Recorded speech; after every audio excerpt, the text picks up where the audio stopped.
I'm Dan Lichty. I'm a professor of social work at Illinois State University, and I had a couple years ago, well, I guess about 5 years ago now, so I had a student call me on the phone and say, you know, are you the Dan Lichty that's published all this stuff on Ernest Becker? I said, yeah, you know, and he said, well, could I come by and, you know, pick your mind a little bit? And of course, that was like, you know, candy to me. I mean, that's great, you know. So I said, sure, come on by. And so he came by. He was really intelligent and really, you know, a nice guy to talk to. You know, that youthful enthusiasm that he was from the Department of Communications doing a master's degree, and he was looking at death and body image and running. He was a runner, you know, a jogger or something like that, and so he was doing stuff that I had never thought about before. It was really interesting, and we worked together, and I became part of his thesis committee. But one of the things he kept saying is, you know, he had graduated from Grand Valley State in Michigan, and he says, look, I had a professor there, you've got to get to know this guy. I mean, you've got to, you know, and he's so enthusiastic, and of course, you know, at first you're like, yeah, but he was really persistent. And so I went online and got a hold of some writings of Corey Anton, who I had not heard of, and then he also, I forget if he made the connection with us or how it was, but I was really impressed with this book, Identity and Authenticity, and a few other things, and then we had, Corey and I had some email correspondence, and Corey is very prolific on YouTube with, I guess you said now about 500 talks or lectures and so forth that are available on YouTube, and I'm one of his fans on there, so I get, you know, the notice when something new comes up and all that. And I kept saying to Neil, you know, we got to bring this guy out to Seattle. I mean, this is really, and so it seems like I've known Corey for years, but as a matter of fact, we only met for the first time on Wednesday morning in the Alaska Airlines waiting section of O'Hare Airport. So it's really, it seems kind of funny that it's been so recent to actually meet him. Corey is professor in the School of Communications at Grand Valley State University. He is a fellow in the International Communicology Institute. I love that word, communicology. He's vice president of the Institute of General Semantics. I already mentioned his book, Identity and Authenticity, and he also had another book which I was privileged enough to read in manuscript form called Sources of Significance, and that's this one up here. And then most recently he's published another collection of his essays, and that one's called Communication Uncovered. And he's just really a great guy. I'm really enthusiastic about him as a person and also very enthusiastic about his scholarship. And so I just ask you all to join me in welcoming him.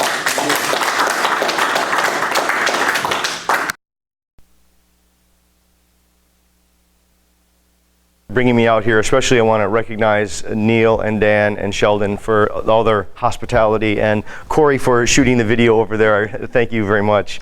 What I want to do today is, in the course of this talk, is talk about really three things, right? Natural guilt, death acceptance, and the meaning of transcendence. Many of the ideas I'm going to talk about do come from this book, which I guess was published in 2010, although I wrote it largely in 2006 over a sabbatical, which I was very thankful for that sabbatical release time.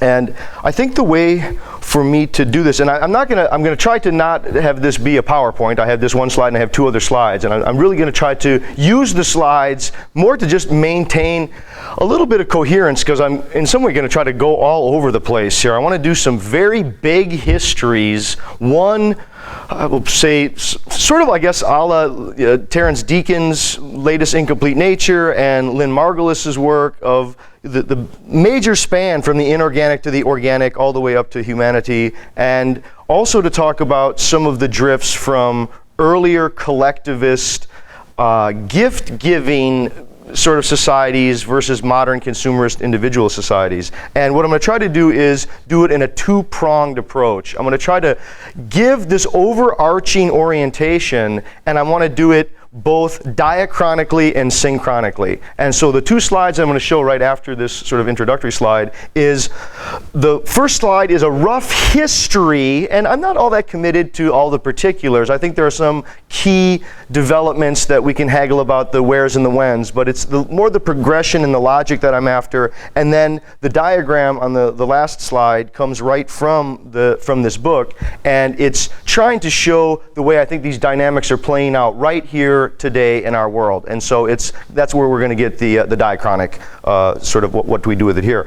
I think the way for me to introduce the concept of natural guilt is again the best way for me to start. And I have to tell the story of Ernest Becker as best I understand it. You know, Ernest Becker, it was about 1960 when he got his PhD and began writing, and from 60 to 74 wrote around 11 books, right? I think that's right, wrote 11 books in that 14-year period. It's quite amazing.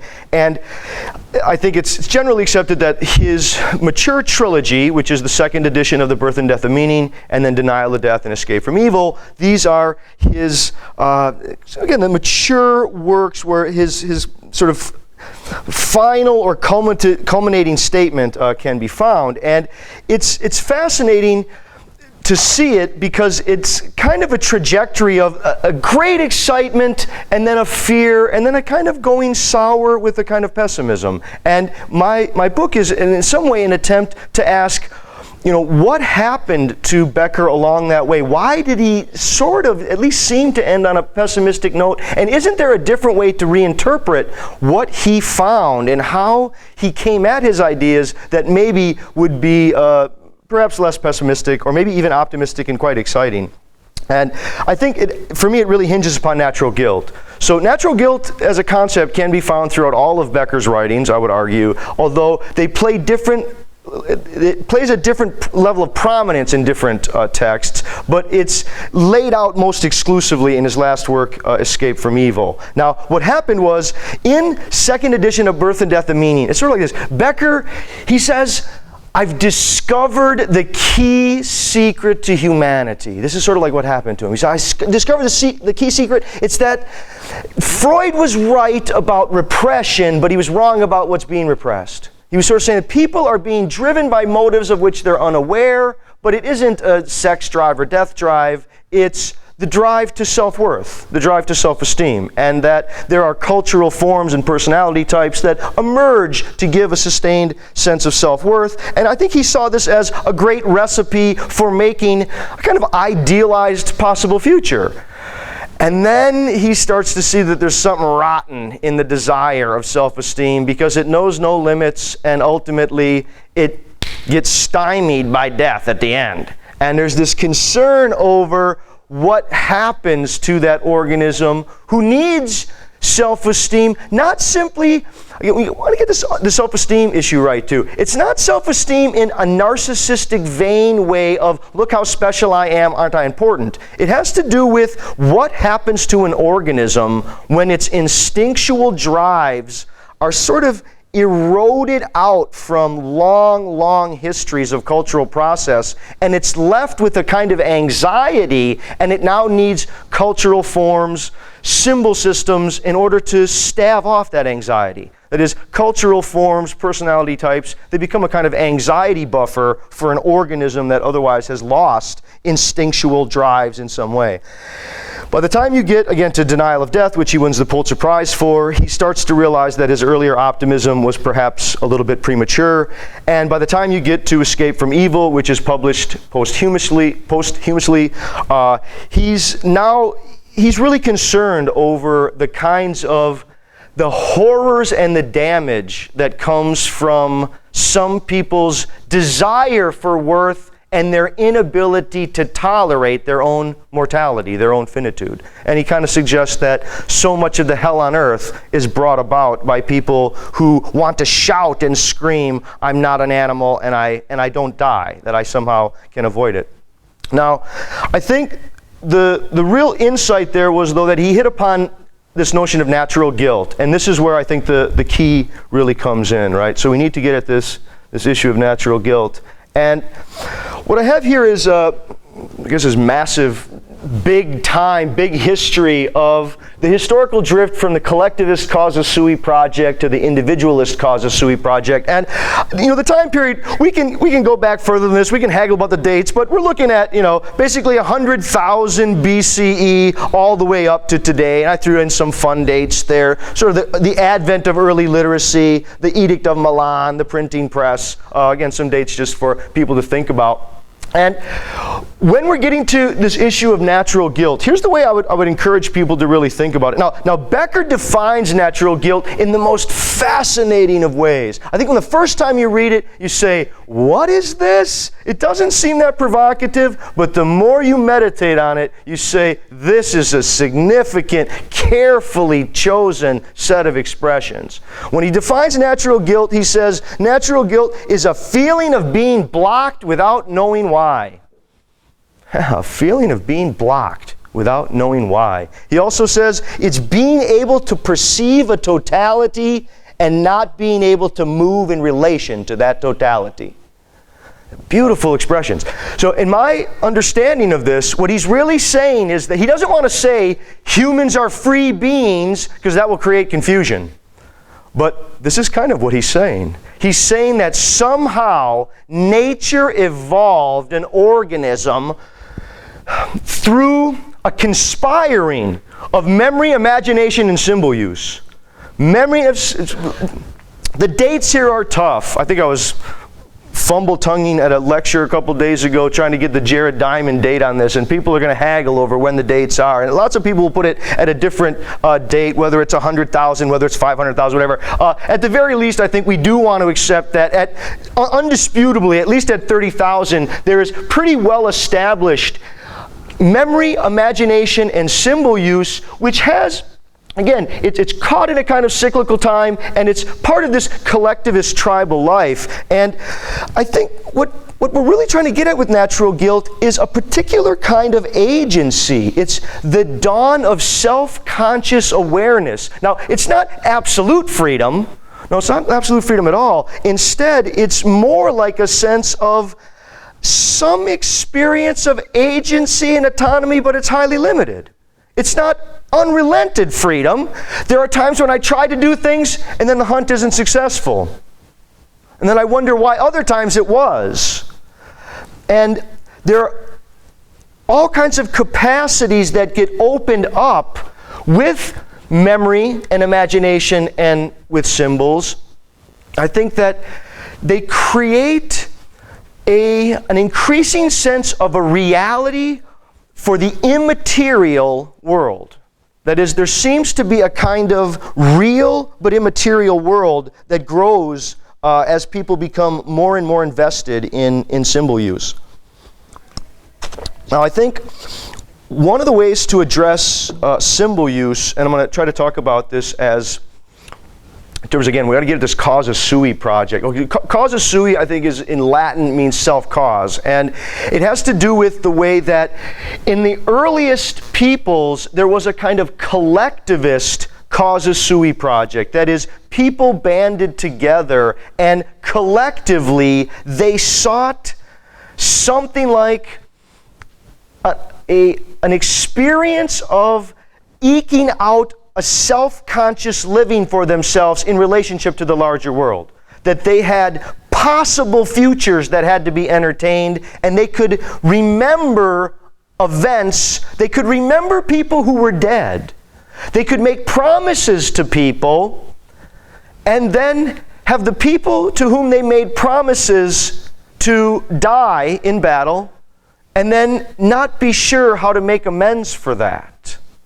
And they're still able to remember a person who's not there. I mean, we all, as language speakers, we take such fantastical occurrences just for granted. I could talk to you about the car in your parking lot right now, right? We can't see it, and yet somehow we're able to make reference to things that aren't there. Now, we have come to accept this as somewhat trivial, but to try to understand how this was setting in an early evolutionary account, what was transpiring in this organism that was not simply self-consciously aware, but self-consciously burdened with a loss of instinct and an openness to the past and an openness to the future and some sense of freedom and agency that was, in another sense, highly limited, fragmentary, and somewhat whimsical, capricious.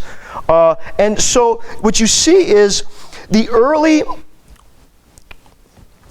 origin of people to be a relationship of gift-giving and of sacrifice economy. Now, one of the points that Becker makes is very important, is that surplus, early surplus among oral tribal peoples was not, strictly speaking, simply an economic achievement. It was a spiritual achievement. It was meant to give back something to the mysterious forces, and this was part of the way agency was trying to still be understood. That is, agency was coming to roost in this organism that was trying to understand what kind of petitions, what kind of actions would be most likely to produce the things that people were interested in. And so all kinds of sacrifices, both surpluses of grains as well as animal sacrifices and even human sacrifices, they can be traced back to this human need to give, because there's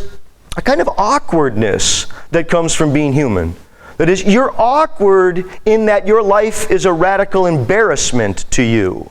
And when I say it's an embarrassment to you, I don't mean that you've done anything wrong. It's that you, without having ever asked for it or really deserved it, somehow appeared out of nature as a self-standing force that has some sense of autonomy and agency, and yet a lightning bolt or a brain aneurysm could take you out in a second. It's ambiguous how much freedom you have. You have some, you really feel free, and yet you're not. Right? And that's part of that struggle of how do I exercise my agency in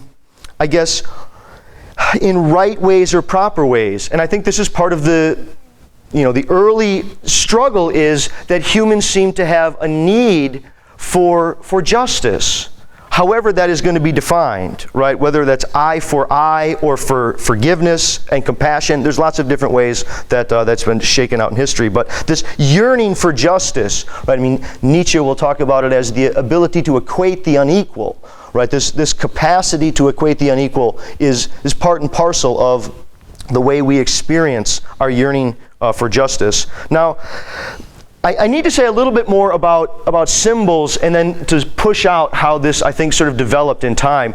If I wanted to clarify what I mean by the kind of symbolic process that is related to memory and imagination, it's, for me, the simplest way to say it, and it sounds very abstract, but I beg your attention just for a second, or your compassion in this if it sounds complex. It's that it's merger and division is what the basic of all language is. Language is a process of taking apart and bringing together on countless fronts and in countless ways. It's spatially, temporally, it has to do with family relations, it has to do with the way that we predicate. So let me see if I can give a whole set of different examples or illustrations of what I mean when I say that symbols are a kind of, again, an ambiguous dance of merger and division, again, of taking apart and bringing together. That is, right now as I'm speaking, are these the words of an organism on the planet? Are these the words of a human in a room? Are these the words of a white male on a university campus? See, when you select some, you align some things, but then you disalign other things. And you can't ever say anything without somehow disambiguating in a way that serves partisan interests. And there's a recognition that there's lots of forms of injustices just implied in the way that we talk about anything at all. Because we end up having to exclude. We end up saying, the world's over there and I'm over here. Or this is us and that's them. There's so many different ways that we draw lines that again, partition things off and align other things. And we can question those. We can say, from what authority does this ambiguation gain its purchase? With symbols, we become open to radical expanses of promises about the future and of keeping deeds that we have said in the past. So we open ourselves radically to forms of ancestor worship. We radically open ourselves to calendars and making schedules, and the symbols themselves, in that sense, they really open us to realms of, again, of aspirations and goals and those kinds of things that we associate with agency, but they also associate us with being historical beings, and ambiguously so, right? I can trace myself back to my family roots. I could trace myself back to being a primate. I could trace myself back to being bacteria. Depending on how far back I want to go, I could go back and, as far and say that I'm stardust, right? And the language itself allows for different kinds of merger and division there. I think, take a very simple example like personal names. In our Western culture, your first name is the signifier that differentiates you and signals you out, while your last name puts you in alignment with everyone else. And then you can have, even your first name might be you're named off of a relative. So there's lots of ways in which it's ambiguously aligning with you with people and taking people apart. And I do think there are certain ways to think about it that this is also, that speech is part of what gives people the taste of transcendence. It's what gives people, I think, the most tangible experience of the real but immaterial. I think it's what leads people to believe in something like a soul substance. Now, I think there are different ways to account for it, but let me see if I can just give a couple of quick examples of that, right? Irving Goffman has a wonderful line. I like to repeat it. It comes from his great book that he did for it's called Strategic Interaction. It was a report that he did for Harvard International Affairs in the late 60s. He says, of all the things of this world, information is the hardest to guard because it can be stolen without removing it. Yeah, right. That's the issue, right? And this is, again, George Bernard Shaw has a very similar line. He says, if I have an apple and you have an apple and we exchange apples, we still each have one apple. But if I have an idea and you have an idea and we exchange ideas, now we both have two ideas. Yeah, ideas, information, symbols, they seem not to be locked in the confines of materiality in the same way that things of the world are. So say I have a banana here. I don't have one here, but if I have a banana here and I set it out, and if we give it enough time, it gets old. It ages, rots, starts to turn brown. I mean, it actually changes its composition. The word banana doesn't age. It doesn't rot. It somehow doesn't get old. The word feels like it rips into a timelessness in a way that the material object just doesn't. Like, say I had just a couple of bananas in here, I don't know, maybe a small bunch, and I said to people, hey, don't take a banana, there's a shortage. Now that might make sense, but if I said to you, shh, don't use the word banana, there's a shortage, I think you'd go, oh, Anton's gone crazy, right? That doesn't make sense. You can't have a shortage of a word in the way that you can have a shortage of a material object, but this is the same eternality, the same timelessness that makes words open us up to this kind of, I guess, this real but immaterial realm, right? We're able to contemplate things in an abstract, disembodied form. I'll give you one last, the banana example, right? If I have a banana, and if a friend comes over, I can divide it with someone else. Like, here, half of that banana. If another person comes, well, now we're having thirds of a banana. Another person comes, you got little pieces of banana. Now, if a couple of people show up into this lecture hall, the information isn't divided by them in that way. Somehow, lectures can be given to a big group, and a couple of people coming and going doesn't affect the substance of the material that's coming through. That is, there's a qualitative difference between these. Now, the argument there would be that it's all of these properties of symbols when coupled with memory and imagination which led people to basically invent the gods. The gods were invented so that this organism could have someone to thank, someone to forgive, and someone to beg forgiveness, and someone to petition to with regard to how do I deal with this problem of self-legislation, autonomy, and agency.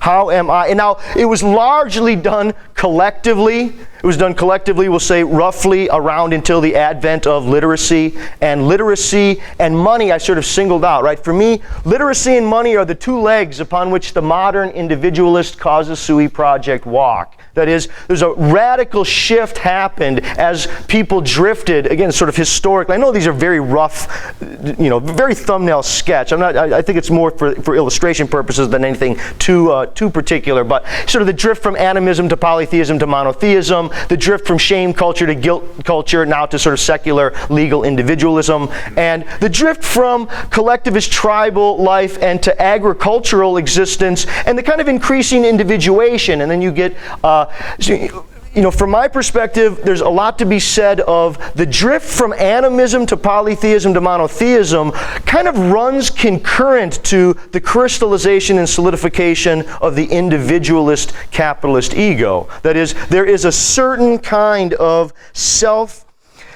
sustaining individual that experiences itself in a kind of autonomy that is almost needed for forms of monotheism to make sense. You could think about it that there is and it sort of relates to Julian Jaynes's work, but the whole host of to what extent can one self-objectify, realize oneself as a constant there, and then doesn't that open up certain, avenues, or even certain, historical problems, right? That is, the most clear example would be that as you drift from polytheism to monotheism, you're left with, quotes, the problem of evil in philosophy, right? This becomes this major problem there. Okay, so I guess part of the way that I would want to say this then is that guilt is the right fact, but it's in the contemporary world is under the wrong framework. From my perspective, there are many people who try to tell people, and this is, I guess I'm going to sort of level a critique if I can here, against a scientism. And the scientism is the scientific view, roughly, that there is no agency, that agency and any act of will is epiphenomenal, that we're sort of ping-pong balls on water to deterministic forces, and that guilt, again, this goes along with this, sort of dogmatic, atheistic arguments against religious folks, and they're saying that guilt was basically invented by religions as a control mechanism to keep people in line. And now there is something about the history of selling pardons, and we can look at the medieval periods, but there, you're looking at it over here. You're looking over here. You want to get back at it, and what you really see is no, guilt invents religions. Religions did not invent guilt. And when I say that, I mean that, yeah, it's like a collective bad faith. That's what natural guilt is. It's the collective ways in which we, try to hide from our agency by staving it off and curtailing it in certain ways, maybe underestimating it in certain places. And so part of the issue here is that, so what happened there is somewhere along, and this is Becker's argument in Escape from Evil, right? He says, somewhere along the way, as we drifted from agricultural societies to the kinds of forms of money that were forming already in the ancient world, and he says, by the time of Christianity, and this is, right around that 313, but there, that the sense of social inequality was so bad. See, you want to see too that as we're drifting from cyclical time to linear time, you're seeing increasing developments, of forms of money, of forms of wealth that can be accumulated in agriculture, which is unknown to seasonal rhythms in hunter-gatherer nomadic peoples. That is, there's all kinds of surplus that starts to get generated, and that increasing surplus leads to these wealth accumulations that, for Becker says, the social inequality was so bad in the ancient world that many people, they opted for Christianity because it promised the impending ending of the world. And now here we are, thousands of years later, we're wondering when it's going to happen, and we no longer know why time is on a linear scale other than we know that it helps with compound interest. And I think this is sort of the situation that we're in.